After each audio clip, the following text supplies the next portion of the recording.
राजीव गांधी नवोदय विद्यालय कक्षा 6 प्रवेश परीक्षा 2024 पेपर बहुत बढ़िया आया है। आपके बच्चे के निकलने के चांसेस कितने हैं वो इस वीडियो में देखिए। पूरी आंसर की मिलाइए और आंसर की के साथ अपने बच्चे के मार्क्स अपडेट देखिए, कितने मार्क्स उसके आए हैं, और वीडियो को अंत तक देखिए। आपको स्वतः पता लग जाएगा कि आपके बच्चे का सिलेक्शन होगा या नहीं होगा।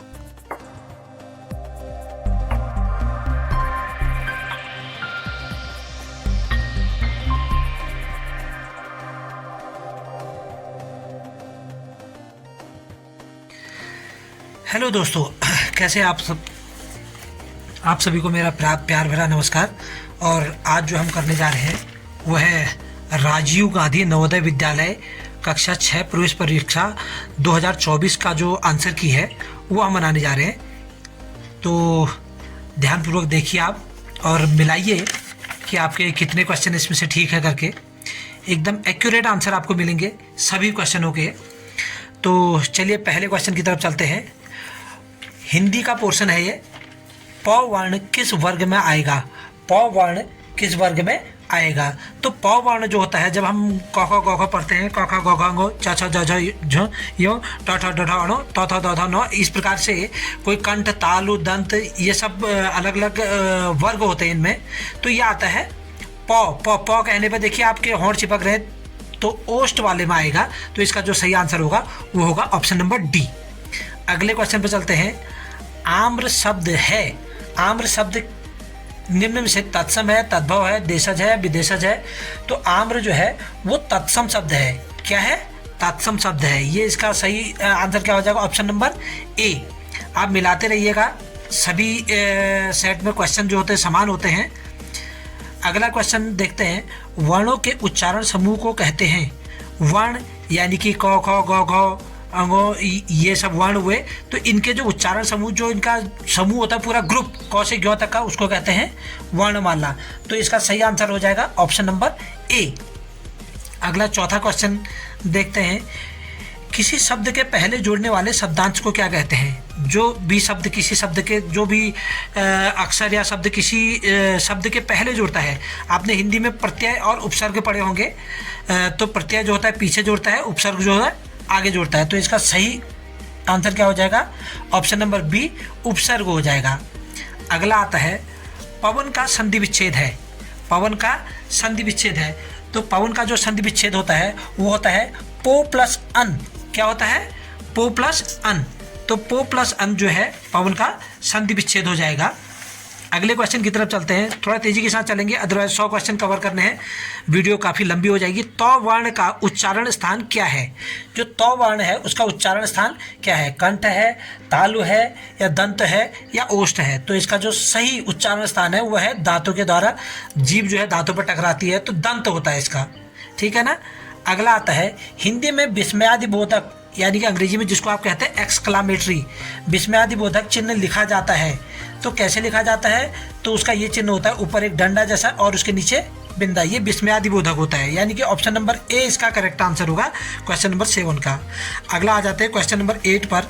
आस्तिक का विलोम है। सभी बच्चा भी जानता है। आस्तिक भगवान में आस्था रखने वाला, और नास्तिक भगवान में विश्वास नहीं रखने वाला। तो इसका विलोम शब्द हो जाएगा नास्तिक। अगला आता है क्वेश्चन नंबर 9। अली अली शब्द युग्म का सही अर्थ है। अली अली, देखिए दोनों अली का अलग अलग अर्थ यहाँ पर होता है। एक अली का अर्थ होता है भौरा और दूसरे अली का अर्थ होता है सखी। तो अली अली शब्द का जो सही अर्थ है वह है ऑप्शन नंबर ए, भौरा और सखी। अगले क्वेश्चन की तरफ चलते हैं। जो बहुत बोलता है उसके लिए शब्द समूह के लिए एक शब्द आपने खूब पढ़ा होगा। शब्द समूह के लिए एक शब्द, तो जो बहुत बोलता है उसके लिए एक शब्द क्या आता है? ज़्यादा बोलने वाले को कहा जाता है वाचाल। ऑप्शन नंबर सी जो होगा इसका करेक्ट आंसर होगा। चलते हैं अगले क्वेश्चन की तरफ। तो अगला क्वेश्चन आता है question number 11।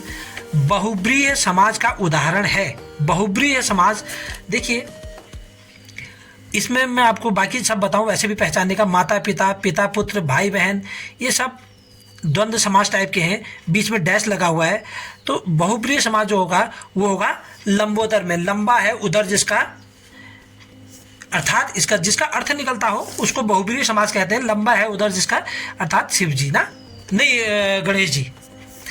Question number 12, Himalaya से गंगा निकलती है, इस वाक्य में कारक है। इस वाक्य में कारक क्या है? देखिए आपने एक लाइन पढ़ी होगी, कर्ता ने कर्म को करण से, ये सब पढ़ा होगा। इसमें 7-8 जो है कारक सम्मिलित होते हैं। तो जो अलग होने के लिए हिमालय से गंगा निकलती है, हिमालय से अलग होकर आगे निकलती है, जब अलग होने के लिए अपादान कारक होता है। तो ऑप्शन नंबर डी इसका करेक्ट आंसर हो जाएगा। ठीक है ना, क्या हो जाएगा? Option number D. तो अगला क्वेश्चन आता है, श्याम सोता है, इस वाक्य में सोना जो है किस प्रकार की क्रिया है? देखिए श्याम सोता है आकर्मक, सकर्मक, प्रेरणार्थक या फिर सहायक। देखिए श्याम सोता है, क्रिया तो जरूर है, सोने का काम कर रहा है, लेकिन सोने के दौरान कोई क्रिया करता है? नहीं करता। तो ये कैसी हो जाएगी? अकर्मक क्रिया हो जाएगी। ठीक है ना। अगला क्वेश्चन आता है, क्रोध इनमें से किस प्रकार की संज्ञा है? क्रोध, देखिए ये क्रोध, जो स्नेह, इस टाइप की जितनी भी जो संज्ञाएं हैं वो आती है भाववाचक संज्ञा में। तो क्रोध कैसी संज्ञा है? भाववाचक संज्ञा है। इसका ऑप्शन नंबर बी इसका सही आंसर हो जाएगा। ठीक है ना। अब क्वेश्चन नंबर 15 पर चलते हैं। क्वेश्चन नंबर 15 कहता है, व्यंजन के कितने भेद होते हैं? व्यंजन के कितने भेद होते हैं? 2, 4, 6 या 3? व्यंजन के 3 भेद होते हैं, एक स्पर्शी, एक अंतःस्पर्शी, एक और होता है 3 भेद के होते हैं। 3 भेद व्यंजनों के होते हैं, 3 कैटेगरी में इनको बांटा गया है। अगला आता है क्वेश्चन नंबर 16, त्र किस प्रकार का वर्ण है? त्र, त और र से मिल करके बना हुआ है। त और र से, त और र से मिल करके त्र बना है, तो ये संयुक्त हो जाएगा। कैसा हो जाएगा? संयुक्त, यानी कि मिला जुला। ऑप्शन नंबर सी इसका सही आंसर हो जाएगा। आप भी अपने पेपर को मिलाते रहिए कि हर क्वेश्चन को मिलाते रहिए, सब में एक ही समान क्वेश्चन होते हैं। अच्छा, अगला आता है क्वेश्चन नंबर 17, सूर्य का पर्यायवाची शब्द निम्नलिखित में से कौन सा नहीं है? कौन सा नहीं है पूछा है। देखिए सविता सूर्य का पर्यायवाची होता है, बिल्कुल जी। आदित्य सूर्य का पर्यायवाची होता है, बिल्कुल हाँ होता है। मार्तंड भी सूर्य का पर्यायवाची होता है। कौन सा नहीं होगा फिर? यानी कि डी, वृंद इसका सही आंसर हो जाएगा। इसने कहा कौन सा सूर्य का पर्यायवाची नहीं है पूछा है नहीं पूछा है, नहीं है पूछा है। अगले क्वेश्चन की तरफ चलते हैं। 2 वर्णों या ध्वनियों के मेल से उत्पन्न होने वाले विकार को डैश डैश डैश कहते हैं। रिक्त स्थान पर के लिए सही उत्तर होगा। सही उत्तर क्या होगा? तो जो 2 वर्णों या ध्वनियों के मेल, आपने पढ़ा होगा संधि विच्छेद। संधि की परिभाषा होती है, 2 वर्णों या ध्वनियों के मेल से उत्पन्न होने वाले विकार को संधि कहते हैं। तो इसका सही आंसर क्या हो जाएगा? ऑप्शन नंबर सी, संधि। अगला आता है, बहुत प्रचलित मुहावरा है। दिए गए मुहावरे कलेजा ठंडा होना के लिए नीचे 4 विकल्प दिए गए हैं, सही आशय वाले विकल्प को चुनिए। सही इसमें से वो करना है, चुनना है। कलेजा ठंडा होना यानी कि संतुष्ट होना, यानी कि संतोष होना। तो कौन सा आंसर हो जाएगा इसका? ऑप्शन नंबर डी इसका सही आंसर हो जाएगा। संतोष होना, कलेजा ठंडा होने का जो सही उत्तर होगा वो होगा संतोष होना। अगला क्वेश्चन आता है, काला घोड़ा दौड़ा वाक्य में काला क्या है? काला घोड़ा दौड़ा, देखिए काला जो है इस घोड़े की विशेषता को बता रहा है कि घोड़ा कैसा है, उसकी विशेषता को बता रहा है। काला ये रंग हो गया या फिर किसी का विशेष कार्य हो गया, तो ये क्या होता है? ये विशेषता को बतलाते हैं, ये विशेषण होता है। जो शब्द विशेषता को बतलाता है वो क्या कहलाता है? विशेषण। तो इसका सही आंसर क्या हो जाएगा? ऑप्शन नंबर बी, विशेषण हो जाएगा। क्या हो जाएगा? ऑप्शन नंबर बी, विशेषण, बिल्कुल। अगला आता है पैराग्राफ पढ़ने के लिए। तो पैराग्राफ को आपने पूरा पढ़ा होगा। ये भारत का अतीत महान और गौरवमय रहा है। तो इसके हम चलते हैं सीधे क्वेश्चनों में, क्योंकि वीडियो बहुत लंबी हो जाएगी। तो क्वेश्चन में चलते हैं। देखिए क्वेश्चन बड़े जल्दी जल्दी निकलते हैं। किस देश का अतीत महान और गौरवमय रहा है? तो ऊपर पहली लाइन में इसका आंसर है भारत का। तो ऑप्शन नंबर ए इसका करेक्ट आंसर हो जाएगा। ठीक है ना। अगला आता है, भारत जन्मदाता है। भारत जन्मदाता है किसका है? देख लेते हैं। तो भारत जन्मदाता किसका है? भारत जन्मदाता है लोकतंत्र का, क्योंकि ऊपर यहाँ पे दिया गया है। देखिए लोकतंत्र का जन्मदाता भारत है। ठीक है ना। अगला आता है, कालिदास थे। कालिदास क्या थे? कालिदास दार्शनिक थे, वैज्ञानिक थे, महाकवि थे या राजनेता थे? ऊपर लिखा गया है कि ये महाकवि थे, तो वहीं से आपको आंसर चूज करना है। ठीक है ना। अगला आता है, अहिंसा और सत्य के पुजारी थे। अहिंसा और सत्य के पुजारी, इनमें 2 ही दिए थे, महावीर और बुद्ध। ठीक है ना। तो महावीर तो इसमें है नहीं, ऑप्शन में बुद्ध जरूर है, तो ऑप्शन नंबर डी इसका सही आंसर हो जाएगा क्वेश्चन नंबर 24 का। क्वेश्चन नंबर 25 हो गया, भारत की महान भूमि को कहते हैं, भारत की महान भूमि को क्या कहते हैं? तो इसको कहते हैं, सही उत्तर इसका आ जाएगा ऑप्शन सी, भारत माता। क्या कहते हैं? भारत माता कहते हैं। ठीक है, आगे चलते हैं अगले क्वेश्चन की तरफ। अच्छा, अगला क्वेश्चन आता है, अब आ गया है यहाँ से मैथ, नहीं अभी बिल्कुल भारत माता, अगला यहाँ से आ जाता है मैथ्स। मैथ्स में कहता है, पहला क्वेश्चन है मैथ्स का 26 नंबर का क्वेश्चन हम कर रहे हैं। शून्य है, शून्य क्या है? प्राकृतिक संख्या है, पूर्ण संख्या है, अपरिमेय संख्या है, इनमें से कोई नहीं है। आपने इंटीजर चैप्टर पढ़ा होगा, इंटीजर पूर्णांक वाला, तो पूर्णांक पूर्ण संख्या, शून्य क्या आता है? होल नंबर में आता है। यहाँ अंग्रेजी में भी दिया गया, देखो होल नंबर, ठीक है ना, शून्य है होल नंबर, पूर्ण संख्या, तो इसका ऑप्शन नंबर 20 का सही आंसर हो जाएगा।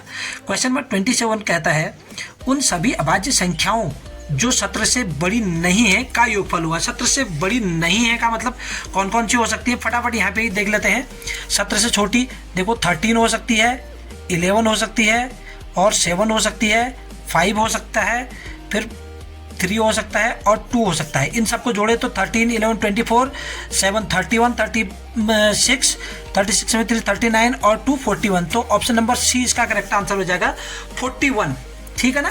प्राइम नंबर की बात करी थी, थोड़ा सा अगर इधर हिंदी में समझना है तो इधर इंग्लिश का भी है, इंग्लिश का भी आप आसानी से पढ़ सकते हैं, पढ़ करके समझ सकते हैं। अगला क्वेश्चन आता है, 45, 60, 75 के महत्तम समापवर्तक तथा लघुत्तम समापवर्तक का योग है। Sum of HCF and LCM of 45, 60 and 75।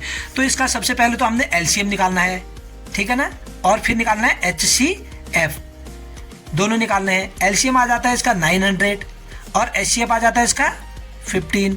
तो इन दोनों का जोड़ क्या होगा कह रहा है, तो कॉमन सी बात है 915 का जोड़ होगा, तो कौन सा हो जाएगा?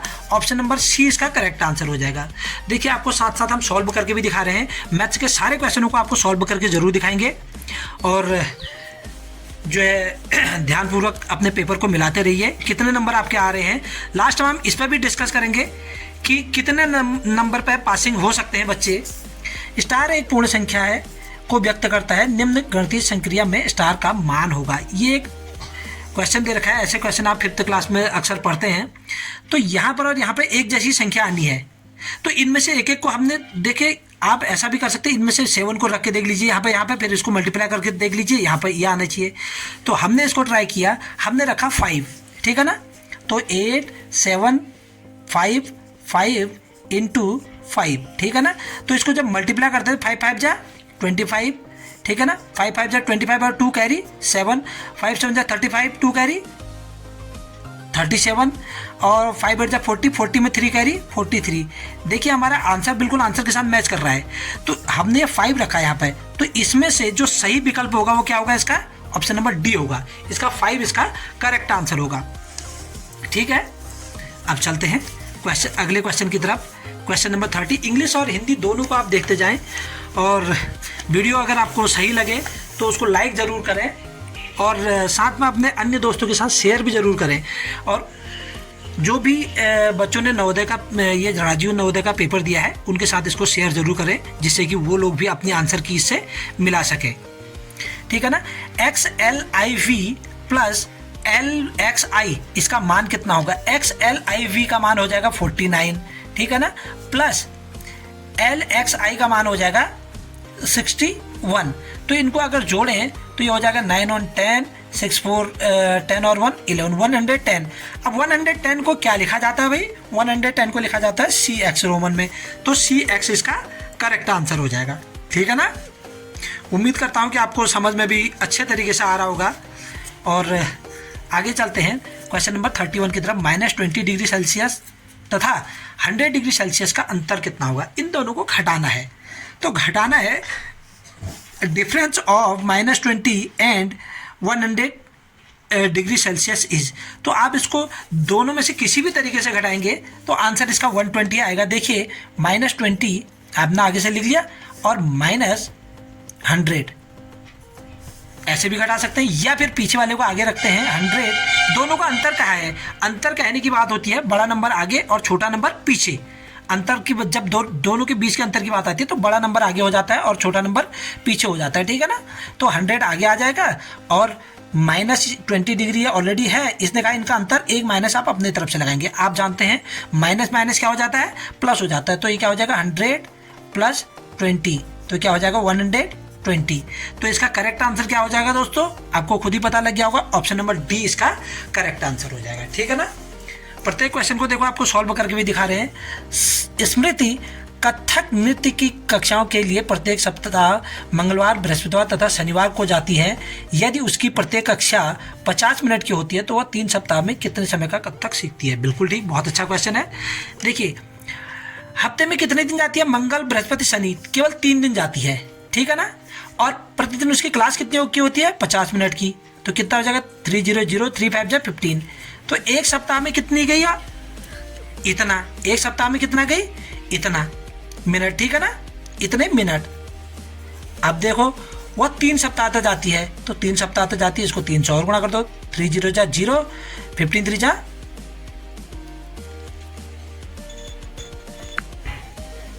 तो 3 0 का 0, 15 3 जा 45, यानी कि 450 मिनट वो पूरे 3 सप्ताह में जाती है। अब इसको आपने क्या करना है, घंटे में बदलना। घंटे में बदलने के लिए 60 से भागा कर देंगे, तो इसको जब भागा देंगे 6 7 जा 42 और बचा 3, ठीक है ना, 3 0 30, तो 30 का मतलब आधा, तो ये आ जाएगा 7 घंटा 30 मिनट। क्या हो जाएगा 7 घंटा 30 मिनट। जब आप इसको भागा देंगे तो ये 7.5 आ जाएगा। तो 7.5 को आप जानते हैं कि 7 घंटा 30 मिनट 7.5 घंटे इतना होता है करके। अगला क्वेश्चन आता है, रोहित ने बाजार से 3 राइट 3/4 kg आलू तथा 1 राइट 7/8 kg प्याज खरीदा। कुल सब्जियों का वजन कितना हो जाएगा, यानी कि 3 राइट 3/4 + 1 राइट 7/8 आ जाएगा, ठीक है ना। 3 4 12, 3 15/4 + 8 1 8 7 15/8। एलसीएम ले लिया दोनों का तो 8 आ जाएगा, ये हो जाएगा 30 + 15, यानी कि 45/8, 45/8। अब इसमें से देखो काट करके 8 का भागा 45 में कितनी बार जाएगा, 5 बार। शेष कितना बचेगा 5, और फिर नीचे कितना है 8, तो 5 राइट 5/8 आ रहा है, ठीक है ना। इसमें से कौन सा ऑप्शन सही है, अब आप खुद ही अंदाजा लगा लीजिए। ऑप्शन नंबर डी इसका करेक्ट आंसर हो जाएगा, ठीक है ना। आप देख रहे हैं प्रत्येक क्वेश्चन को आपको सॉल्व करके भी हम दिखा रहे हैं। तो आपसे पुनः एक बार अनुरोध है कि वीडियो को लाइक ज़रूर करते रहें और चैनल को सब्सक्राइब भी ज़रूर करें अगर आप चैनल पर नए हैं तो। 1/2.5 अपॉन क्या बराबर 1/5, तो एक एक ऑप्शन को रख करके देख लीजिए। 0.1 ये सी वाले को रखते हैं तो इसका दशमलव हटेगा, इसका भी हटेगा, तो ये 125 आ जाएगा। तो कौन सा ऑप्शन आ जाएगा, ऑप्शन नंबर सी इसका करेक्ट आंसर हो जाएगा। 0.1 से भागा देंगे तब जाकर के 125 आएगा, ठीक है ना। अगला क्वेश्चन आता है, संख्या इतना इतना इतना में 4 तथा 2 के स्थानीय मान का अंतर क्या होगा। 4 का स्थानीय मान क्या हो जाएगा 40,000 और 2 का स्थानीय मान 2, इसमें से घटाया तो यह आ जाएगा 39998। तो कौन सा आंसर है, ऑप्शन नंबर डी इसका करेक्ट आंसर हो जाएगा, ठीक है ना। नेक्स्ट क्वेश्चन आता है 36 में x का मान बतलाना है। x का मान क्या होगा, आड़े तिरछे, यानी कि 15 6 जा 90 बराबर 18x, ठीक है ना। तो x बराबर 90/18 5 आ जाएगा, क्या आ जाएगा 5। तो कौन सा आंसर हो जाएगा, ऑप्शन नंबर सी इसका करेक्ट आंसर हो जाएगा। अगला क्वेश्चन आता है, थोड़ा सा तेजी के साथ चले, टाइम ज़्यादा हो जा रहा है। 20 सेंटीमीटर लंबे एक पतले तार को आयत बनाया जाता है। अगर आयत की चौड़ाई 4 सेंटीमीटर हो, आयत का क्षेत्रफल कितना होगा। 20 सेंटीमीटर लंबे एक पतले तार से आयत बनाया जाता है, ठीक हो गया, ये बना दिया आयत। लीजिए देखिए एक आयत बना देते हैं हम, ये लीजिए। इसकी जो चौड़ाई है वो 4 हो जाएगी और 4 हो जाएगी। अब क्या बची फिर बताइए, 20 में से 4 4 8 तो चले गया, अब बचा 12 में ये 2 होंगे, फिर ये आमने सामने बराबर होते हैं, यानी कि ये 6 और ये 6। अब इसका एरिया निकालना है। एरिया क्या होता है, लेंथ गुणा ब्रेथ, लंबाई गुणा चौड़ाई। लंबाई 6 है और चौड़ाई 4 है, 6 4 जा 24, यानी कि आंसर ऑप्शन नंबर ए हो जाएगा 24 वर्ग सेंटीमीटर, ठीक है ना। आगे चलते हैं। अंग्रेजी वर्ण एच में हम कौन सा कोण देख सकते हैं। एच इस प्रकार से बनाया गया है, देखिए इसके बीच में यहाँ पे कितना कोण बन रहा है, ये देखिए 90 डिग्री, यहाँ भी 90 90 और ये 90, 90 को कहते हैं समकोण। तो ऑप्शन नंबर सी इसका करेक्ट आंसर हो जाएगा, ठीक है ना। चलिए आगे चलते हैं अगले क्वेश्चन की तरफ। सुभाष ने अपने दोस्त से इतने रुपये उधार लिए, उसे अगले 6 महीने में बराबर किस्तों में। अब देखिए 6 महीने में बराबर किस्तों में बांटना है, तो जाहिर सी बात है कि इसको 6 से भागा दे दो, ठीक है ना। 9, 5, 8, 8 डिवाइड बाय 6, 6 1 जा 6, 3 5 6 5 जा 30, 5 8 6 9 जा 54 और बचा 4 8 6 8 जा, यानी कि 1598 है कहीं आंसर में। 1598 बिल्कुल जी यहाँ पे है, ऑप्शन नंबर 20 का करेक्ट आंसर हो जाएगा, ठीक है ना। आगे चलते हैं अगले क्वेश्चन की तरफ। अगला क्वेश्चन कहता है रवि प्रतिदिन एक पुस्तक के 20 पृष्ठ पढ़ता है। कोई दिक्कत नहीं, 20 पढ़ता है। फरवरी में 2024 में उसके द्वारा पढ़े गए पृष्ठों की संख्या। फरवरी 2024 कितना जाता है भाई? 29 दिन का जाता है, तो एक दिन में पढ़ता है 20 पेज और 29 दिन में 29 डेज में कितना पड़ेगा? 29 गुणा इतना हो जाएगा, 0 का 0, 2 9 जा 18, 2 2 जा 4 और 1 5। कहीं है 580? बिल्कुल जी, ऑप्शन नंबर सी इसका सही आंसर हो जाएगा। किसी वृत्त के केंद्र से होकर जाने वाली जीवा कहलाती है। वृत्त के केंद्र से अगर आप किसी जीवा को खींचते हैं, वृत्त के केंद्र से जिस भी रेखा को आप खींचते हैं वो हमारी हो जाती है व्यास, जिसको डायमीटर कहते हैं। अंग्रेजी में उसको डायमीटर कहते हैं, हिंदी में कहते हैं उसको व्यास। ऑप्शन नंबर ए इसका करेक्ट आंसर हो जाएगा, ठीक है ना। क्या हो जाएगा? Option number A. चलिए अगला क्वेश्चन आता है, यदि 3 क्रमागत संख्याओं का योग 15 है तो इनमें से प्रथम संख्या का वर्गमूल होगा। 3 क्रमागत संख्या x-1, x और x+1 ऐसे ही लिए जाते हैं, ठीक है ना। इन तीनों का योग जो है 15 है, तो इनको जब जोड़ेंगे तो 3x हो जाएगा, क्योंकि ये -1 और +1 कट जाएगा। 3x बराबर 15, तो x बराबर 5, 3 का भागा चले जाएगा उधर जाकर, x 5 आ जाएगा। तो उससे छोटा वाला क्या होगा? ये बीच वाला आपके यहाँ 5 आ गया, तो नंबर क्या होंगे? एक उससे कम, यानी कि 4 5 6, ये 3 नंबर होंगे। इनका जोड़ देखो 15 होगा। तो अभी कह रहा है प्रथम का वर्गमूल, प्रथम ये वाला हुआ, इसका वर्गमूल 4 का स्क्वायर रूट क्या होता है? 2। तो ऑप्शन नंबर 20 का करेक्ट आंसर हो जाएगा, ठीक है ना। अगला आता है 240 का 80%, 240 का 80% तथा 400 का 35%, 400 का 35%। ये जब आप इसका गुणा भाग करते हैं तो 240 इंटू 80/100 हो जाएगा इसका, और दूसरे वाले का क्या हो जाएगा? 400 इंटू 35/100। तो काटा 2 0 से 2 0 कटे, इधर का 1 0 से ये कट गया, ये 0 कट गया। 8 4 जा 32, 8 2 जा 16, 3 19, ये हो जाएगा 35 4 जा 140। तो इसमें से इसको घटाया कितना अधिक है? तो ये आ जाएगा 192 में से 140 घटाया तो कितना आ जाएगा? 52 ना। ऑप्शन नंबर ए इसका करेक्ट आंसर हो जाएगा, ठीक है ना। अगला क्वेश्चन आता है, ये देखिए लिखा है 2 बट्टे इतना, यानी कि ये हो जाएगा 0.002। इसकी वैल्यू कितनी हो जाएगी? 0.02। इसकी वैल्यू कितनी हो जाएगी? प्लस 0.2, और ये तो 2 है ही है। अगर आप इन सबको जोड़ेंगे तो ये क्या हो जाएगा? 2.222। तो कौन सा आंसर हो जाएगा? ऑप्शन नंबर डी इसका सही आंसर हो जाएगा, ठीक है ना। अगला चलते हैं, एक संख्या का आधा 45 है। अगर आधा 45 है तो पूरी संख्या कितनी होगी? भैया आधा 45 है, पूरी 90 हो जाएगी ना, 90 हो जाएगी। उस संख्या का 1/3 का मतलब गुणा 1/3 मतलब 1/3, 91 90/3 भागा देंगे तो 30 आ जाएगा। तो आंसर है कहीं? जी हाँ बिल्कुल, ऑप्शन नंबर सी इसका करेक्ट आंसर हो जाएगा, ठीक है ना। 60 मीटर परिमाप वाले वर्गाकार मैदान का क्षेत्रफल कितना होगा? देखिए भैया, एक वर्गाकार ये खेत है, इसका पेरीमीटर है 60, यानी कि माना इसकी भुजा x है, x plus x plus x plus x चारों को मिलाकर के 60 हो जाएगा। तो x का मान कितना आ जाएगा? चारों को मिलाकर 4x बराबर 60, तो x बराबर 15 हो जाएगा। ये उधर जाके भागा जाएगा, तो इसकी भुजा क्या हो जाएगी? 15। कितनी हो जाएगी भुजा इसकी? 15। अब ये कहता है इसका एरिया कितना होगा? एरिया हो जाएगा भुजा गुणा भुजा, साइड का स्क्वायर होता है 15 गुणा 15, यह आता है 225। कितना आ जाएगा? 225। कहीं है ऑप्शन में? जी हाँ बिल्कुल, ऑप्शन नंबर ए में 225 है, ये इसका करेक्ट आंसर हो जाएगा, ठीक है ना। अब चलते हैं अगली तरफ को। निम्न में से सबसे छोटी भिन्न कौन सी है? सबसे छोटी भिन्न के लिए देखिए, ऊपर वाला इनका 1 1 1 1, ऊपर वाले सबके बराबर हैं, तो नीचे वाले में जिसका सबसे बड़ा होगा वो सबसे छोटी होगी। उल्टा होता है ना, तो ऑप्शन नंबर डी इसका करेक्ट आंसर होगा, क्योंकि इसके नीचे सबसे बड़ी संख्या 5, तो जब 5 से इसको डिवाइड करेंगे तो ये सबसे छोटा वैल्यू आएगा, ठीक है ना। सबसे छोटी भिन्न कौन सी है, कहा है 4 अंकों की सबसे छोटी संख्या, 4 अंकों की सबसे छोटी संख्या और 2 अंकों की सबसे बड़ी संख्या का अंतर। 4 अंकों की सबसे छोटी इतनी होती है, 2 अंकों की सबसे बड़ी 99, तो इनका अंतर इसमें से घटाया तो 1, ये 9 बचा, 9 में से 9 गया 0, ये 9 है कहीं 901, ऑप्शन नंबर ए में है बिल्कुल जी, तो ये इसका सही आंसर हो जाएगा, ठीक है ना। अगला क्वेश्चन आता है 12,000 का 5% वार्षिक ब्याज की दर से 3 वर्ष का साधारण ब्याज क्या होगा। क्या होता है फॉर्मूला, P गुणा R गुणा T अपॉन 100, ये तो होता है SI का फॉर्मूला साधारण ब्याज।